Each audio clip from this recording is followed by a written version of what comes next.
Hello, my name is Justin Novak. I'm a metrologist, and today we're going to talk about noise in laser scanning, particularly what it is, how it happens, and then how to deal with it if it ends up in your data.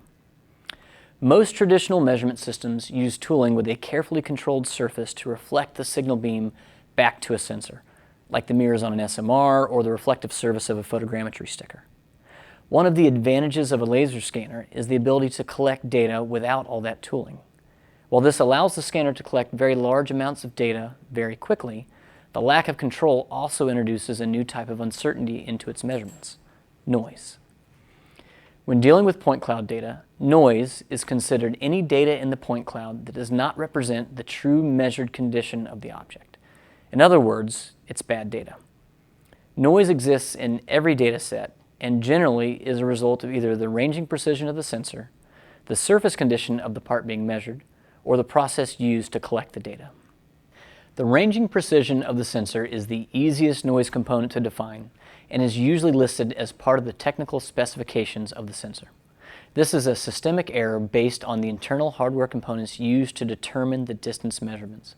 So a scanner that has a spec of 5/1000 of an inch ranging noise will show a perfectly flat plane to have about 5/1000 of an inch shape.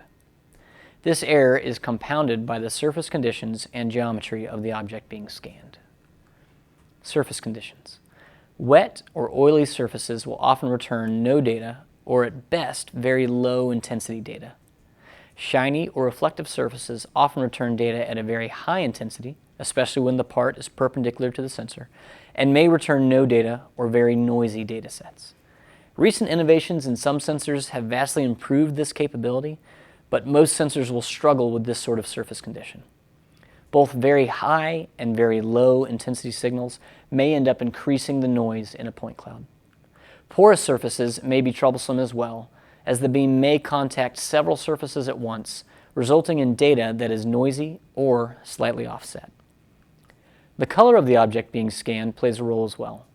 Light colors tend to return more of the signal beam, whereas dark colors will absorb more of the signal beam, returning less signal or intensity and resulting in a more noisy data set.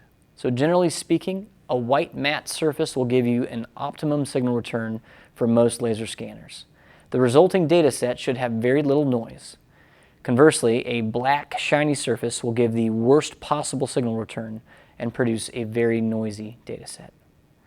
Generally speaking, these conditions can be circumvented by applying a light coating of a spray-on developer like Magnaflux or some brands of foot spray, chalk, a light-colored matte finish tape, or by natural effects such as oxidation.